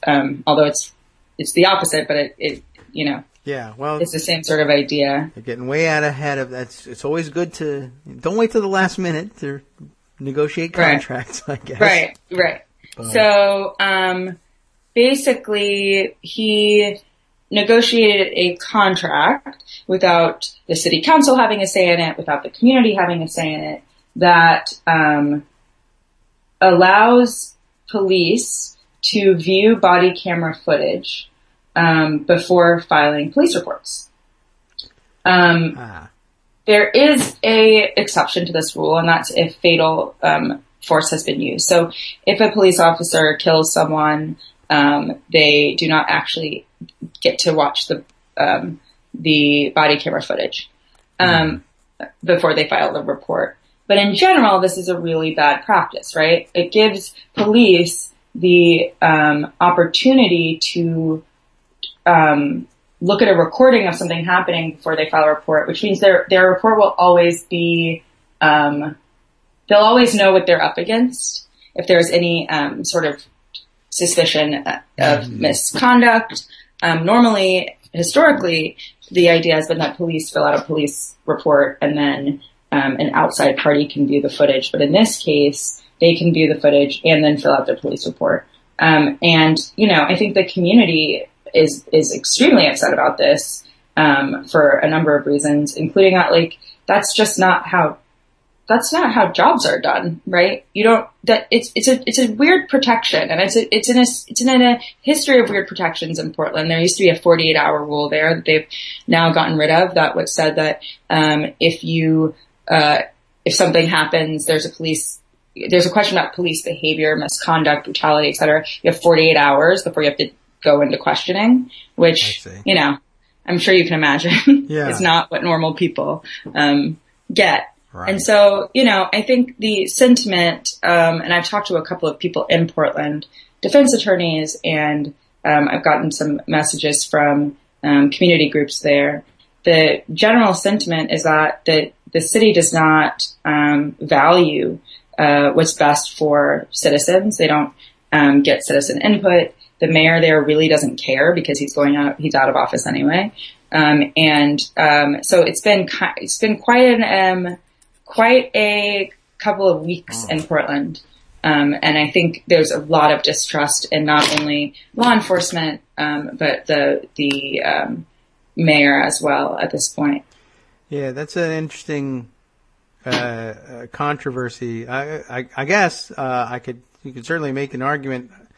I guess if I believed that everybody was entering the review period on an even footing, I would say, well, maybe this actually helps in the sense that it doesn't make any sense for police, if they have the resources at their disposal to review, to file reports based on what is probably, in most cases, for better or for worse, and it's not limited to police, but your recollection, especially of traumatic events, is rarely all that reliable. It might not be a bad idea if you reviewed the footage, and then, because one of the things you could find out up front is, I was thinking about describing it this way, but it looks to me like the facts do not support that, and I might as well just face the facts as they exist and file the report that way.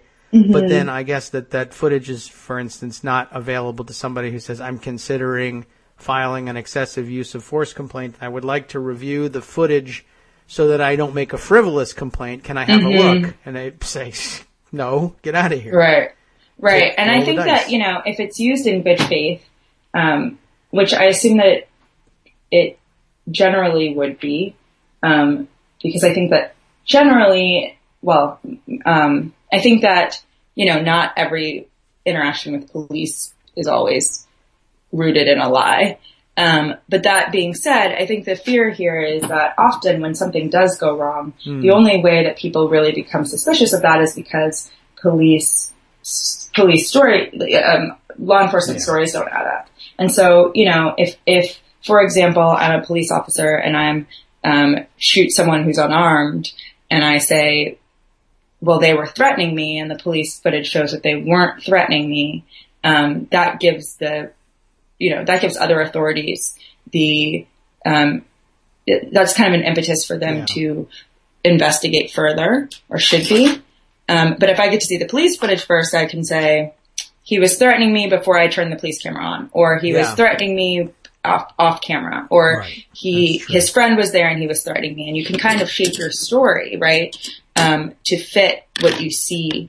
So there's this idea that, and I think the other idea, right, is that if police get to see that footage before they file a report, then should the people involved in the situation get to see that footage before they, make their statements? Where do we draw the line?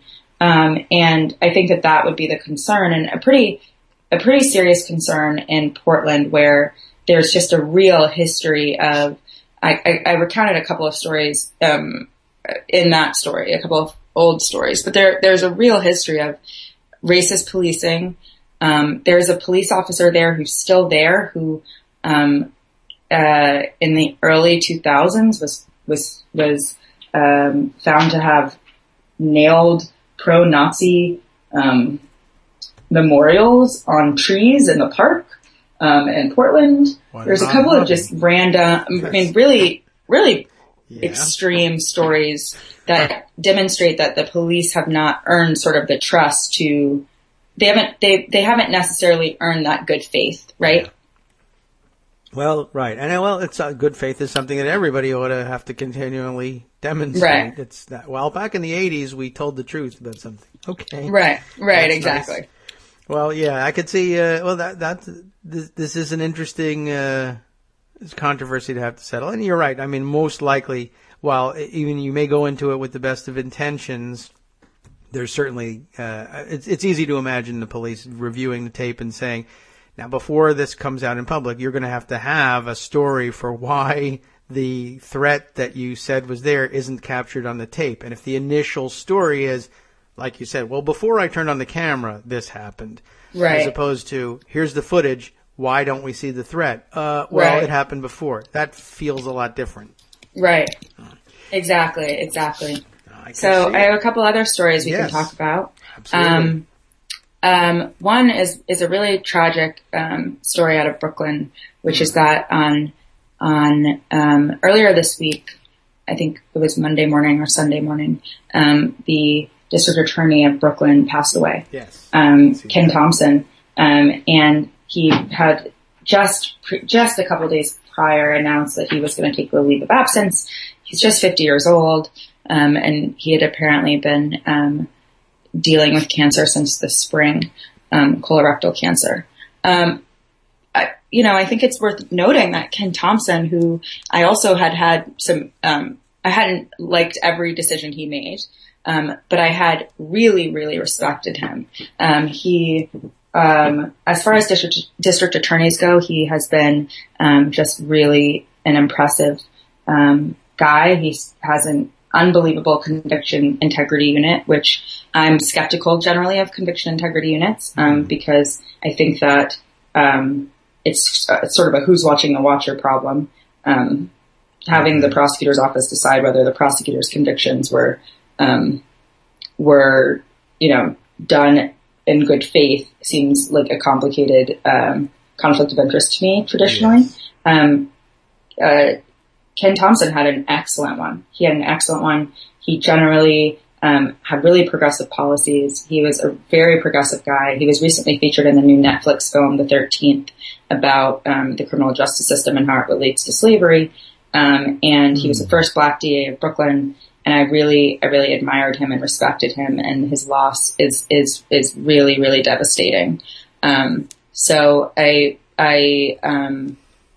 encourage people to look him up and look up his history and what he did in his short time as district attorney. He was only there for about 3 years. He came in 2013. I think that, a lot of DAs could learn a lot from him. And I hope that that's his legacy, that he, he was part of the beginning of a new era of prosecutor practices, and he will be very missed. Yeah, I would assume so. I did see the notes passing about his death, and I don't think I was familiar with his record. Certainly not that intimately familiar with his record when he did. So it made me kind of sit up and take notice. I said, I'm just looking at the people who were remarking on it and saying, this is unusual outpouring of sympathy here. I have to check out what this is about. It's very, very tragic, and it's, I think that there's a whole host of people, he managed to get along pretty well with the police here, and there were a lot of people still waiting for him to review their case, in hopes that he would exonerate them, and he had a family, and, everything about it is just absolutely tragic. So that was definitely not a great way to start this week off, because that just, it makes you lose a little bit of hope in this whole process, because he was kind of this shining light. But the hope I'm keeping is that there will be more like him in the future. Hope so. I can't imagine what that would be like if you were waiting to have a case reviewed. Yeah. Can you imagine? It's just awful.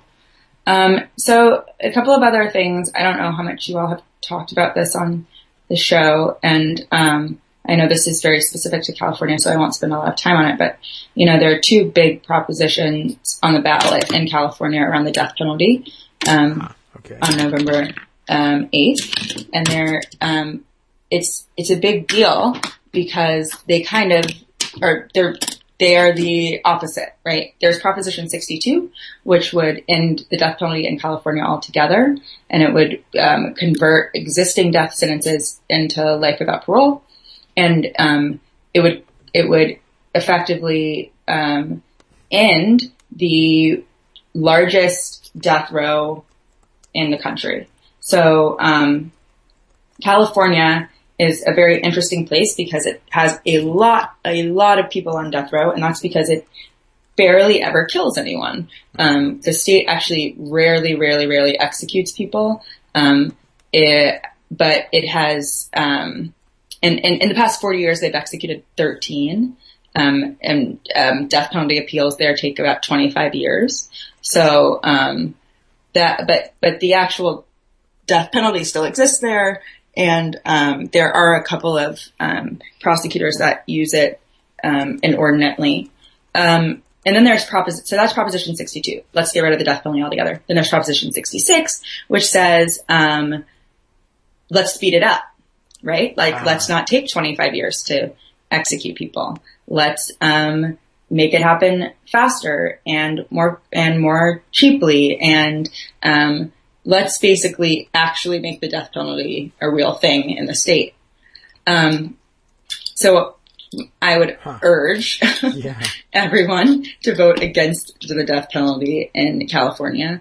And I would also urge people to read the Fair Punishment Project, which is out of Harvard Law School, is a really interesting research body that has done incredible work on death penalty sentencing, including some places in California. And it's really highlighted the fact that the death penalty is pretty much obsolete, except in a very few places, and not just states, but counties. Certain prosecutors go for the death penalty a lot, and they make up the vast, 10 of them or so make up the vast majority of death penalty cases. Or I'm estimating there. I can't remember exactly what the number is, but it's a very small amount of prosecutors. There are 2,400 in America, right? So a very, very, very small percentage of those are trying to sentence people to death way more than the rest of the country. And a couple of those are in California. And so it's important that, there's a lot of focus obviously on the national races, and there's California. I know there's a focus on the Senate race, and there's a lot going on, but those making sure that, I'm not sure exactly what the language is going to be on the speeded up proposition, but I'm pretty sure it's going to be a little misleading. And so ensuring that, we get rid of the death penalty in California and not make it, more likely that people will be sent to death is critical. Well, I guess in a just world, we would be able to hold them to their normal fiscal responsibility standard. Right. It's really, what a tremendous waste of resources. I know that death penalty outrageous. Advocates say, well, if we executed them, we wouldn't be wasting resources on jailing them, but that's not even the case. 25 years of appeals, I don't even really want to estimate, although I guess we could work it out. Right. What's that costing? And it's a simple and elegant solution to just say, here's how we're going to dispose of all pending death penalty cases. No more dollars spent on them. The people who are under sentence remain where they are. Nobody goes free. Right. It just stop fooling around here and say you're in prison. That's the answer. And we're done. To answer your question, it's cost the state $5 billion in the past 40 years, to have the death penalty, right? Exactly like you said, to appeal the cases, to kind of continue this system. $5 billion is a lot of money for taxpayers, and it's not a deterrent. Evidence shows that it doesn't deter people from action. Life without parole is, not a really fun sentence either. True. And it's administered kind of unequally. There are plenty of cases that seem like they should have gotten the death penalty and don't, and vice versa. It depends on the prosecutor, and it often depends on the race of the defendant, and it also even more depends on the race of the victim. And so poor people and people of color are, sentenced to death that other people would just get a long prison sentence for. And it's just not effective. It's not an effective punishment, and we should be getting rid of it. Yeah, there's a lot of different facets to it, but not much recommending it if there ever was any. And even if you favor it, the fact that California's process takes so long, I know that's why they would want to speed it up, but all it does is make a bigger mess of the same problem, whereas settling it by saying, we just don't have it and there won't be any, is a much cleaner solution. But and especially interesting that so much of that money, if you say $5 billion wasted on it over the past 40 years, and if there's really only a few prosecutors responsible for that waste, that's also very interesting too. That's a lot of taxpayer money that gets spent, well, really probably building the case for them to run for higher office. Right, exactly. Get donations, guys. Do it that way. It's really, I mean, the fair punishment report on this, and part 1 was released a few months ago, and then part 2 is released this month, is pretty fascinating, because it really does show you that if you live in County A right next to County B, you doing something may get you the death penalty that in County B you would be spending life without parole, or maybe life with parole, depending on the circumstances of the case. And that, that's not, whether or not you believe fundamentally in the death penalty, it seems to me that if you do believe fundamentally in the death penalty, you think there should be some consistency, some rules, some ways to actually hold people accountable. And that's not what's happening. That's not what's happening, right now with the death penalty. And we gotta, get rid of it. Yeah.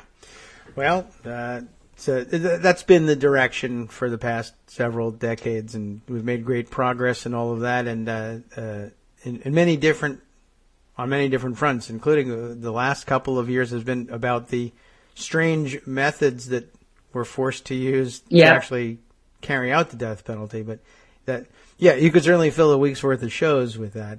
Yeah, Absolutely. absolutely. All right, but bringing it to your attention for California voters, actual action point here. November 8th, or if you're voting early, you'll want to look for that. Make sure don't skip the propositions. Never do that in California, right? But anywhere else, really, the temptation is huge. But California actually makes real and impactful policy that way. And I know. Thanks for clearing that up for people there. I know that eyes will roll and people will be groaning when they see more propositions on the ballot there. And particularly if it's worded misleadingly. Right. That would be difficult. So thank you for sorting that out. No, of course. And I have one more thing if you have time. Sure, absolutely. Okay, great. So one thing that I've been focused on a lot this week in research and trying to publish something early next week is about violent crime. There has been a perception, I think, perpetuated by criminal justice reformers, and it is rooted fundamentally in good intention, that the majority of people who exist in our mass incarceration system are in it for nonviolent drug offenses, and that's wrong. So we have a system that incarcerates 25% of the incarcerated population of the world, even though we only consist of 5% of the world's population. We have more people in jail than any other country in the world, and that's both sheer numbers and per capita. And we exist in an incarceratory society where if you are poor or a person of color, interacting with the police, with the prosecutors, is kind of an inevitable or at least highly likely element of your life and really affects you forever. And there are about 21% of people serving time in jail right now are serving time for drug offenses. And that is in so many cases just a travesty, it did have a major contributing effect to the rise in incarceration.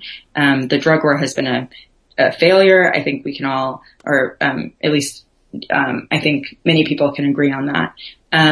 But there is this perception that if we were to get rid of the drug, the nonviolent drug offenders in prison, then we would be getting mass incarceration would be over, and that's just not the case. Mm-hmm.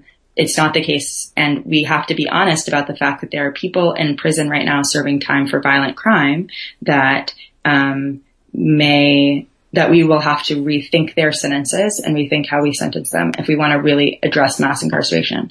And when I say that, I want to be clear about what I mean by violent crime, because it differs depending on where you are. In different states, different things are considered violent crime that in other states would be considered, or violent felonies, with other states would be considered misdemeanors or maybe not violent at all.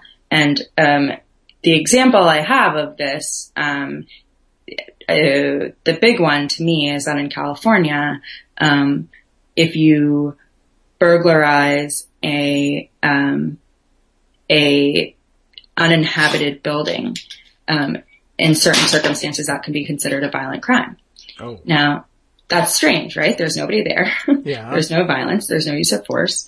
But that is part of the law in California. In Maryland, or actually I think it's in DC, yes, that an assault on a police officer is a violent crime. Now, that sounds like a violent crime, right? Sure. Assault police officer, of course. However, in DC, you see that charge being levied against people who, for example, wiggle when they're getting their handcuffs put on, or yell, or do something that actually does not include any use of force. And 90% of the time, those people are Black and Hispanic. The point I'm making is that what we consider to be, when we separate things into nonviolent drug offenses or nonviolent crimes or against violent crimes, we're drawing a really stark dichotomy that many of us don't question. And I think inherently, just sort of logically sounds sensible, but is not actually sensible in practice. Another example of what could be considered a violent crime in Illinois, and this has happened, I think about 11 times, in the past decade in Illinois, the police have shot an unarmed person, and their co-conspirator has been, charged with murder. So this is a warped version of something called felony murder, which, I obsess about a little bit, but it's probably a little boring to get into the super big details. But what felony murder basically says is that if you and I commit a felony together and someone dies in the commission of that felony, we're all responsible for that death. So that could be unintentional, that could be intentional. We are all responsible for that death. Right. That could be me waiting in the car for you. Exactly. And you go in and I don't know what you're doing. Right. And I have actually a friend who he spent a significant part of his life in prison, because he was the lookout as a kid, in a burglary gone wrong. Now, the idea of felony murder, right, is to deter people from committing violent crimes and from committing crimes that could end up in death. But in practice, it's been like much of other, maybe perhaps well-intentioned, laws, has been abused at the, at the burden of people of color and poor people. And then in Chicago, there is a couple of stories recently. One is, some kids stole a car. They were driving around in a stolen car. The police pull them over. The kids get out with their hands up, and the police kills one of them.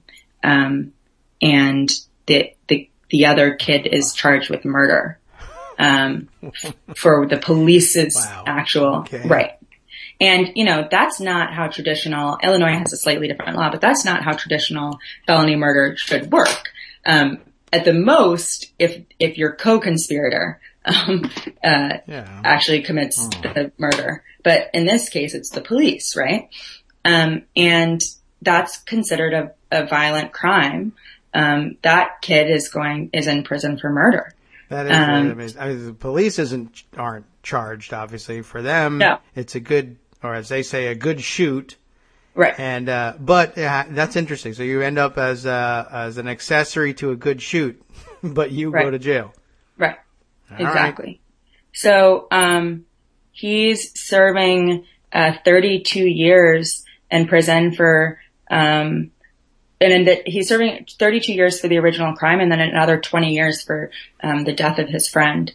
And it's a really, really, really, opportunistic warping of the law. And I bring that up because that kid is considered violent in a way that if he looked different or if the circumstances were slightly different, I have trouble believing it would be the same result. If Chicago had a different prosecutor, I have trouble believing it would be the same result.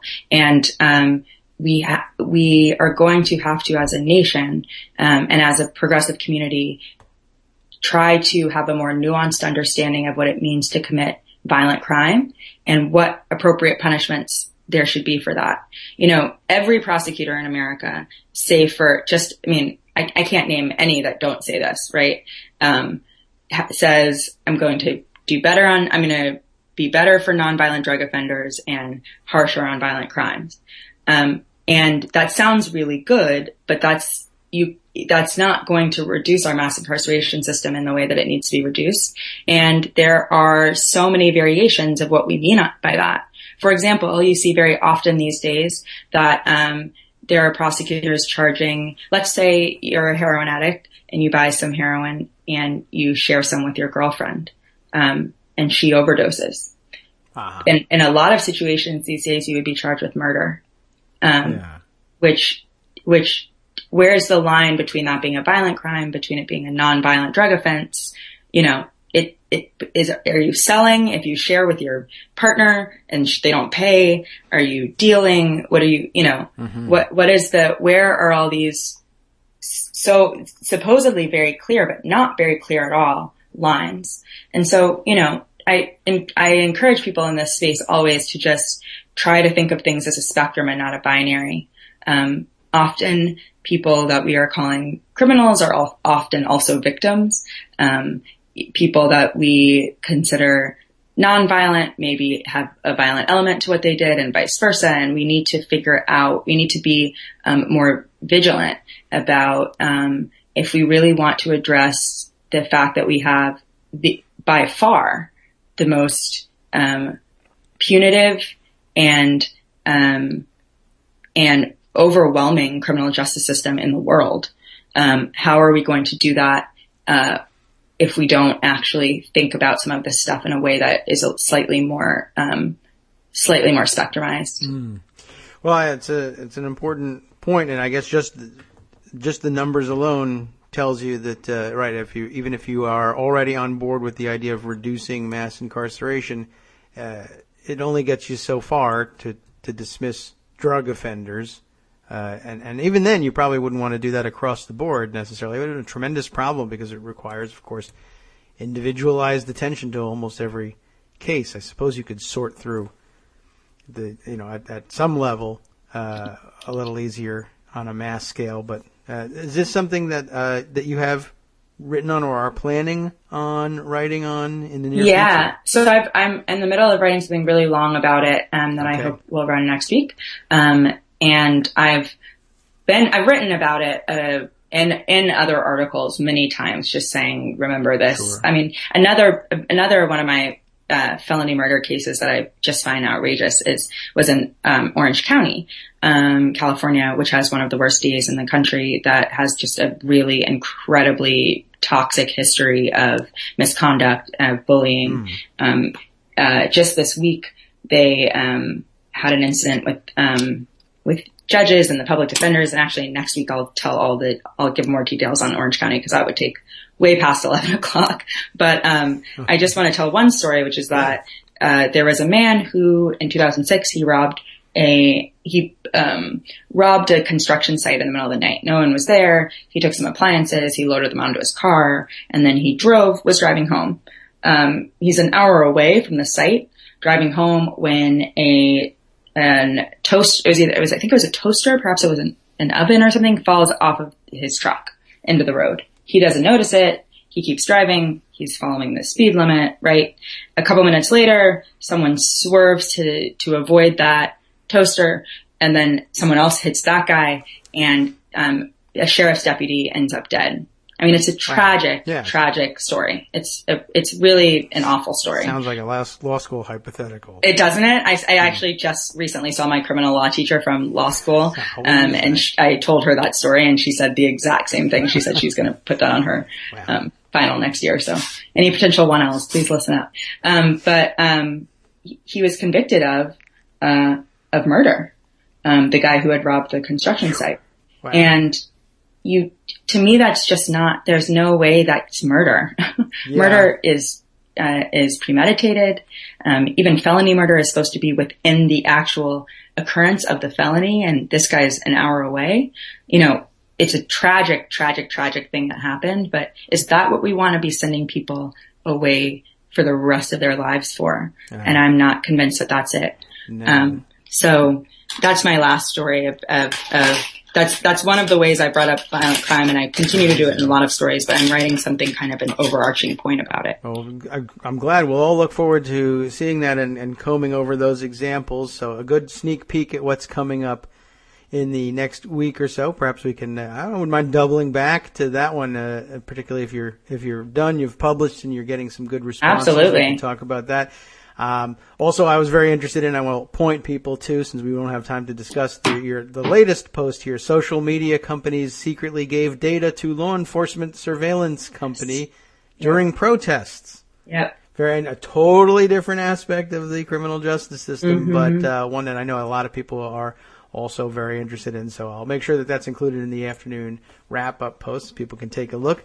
Thank you, Josie. Thank you so much. Eye-opening, all the examples. Really amazing. It might make you want to, well, I won't let you go so far as say, go to law school. Order the course.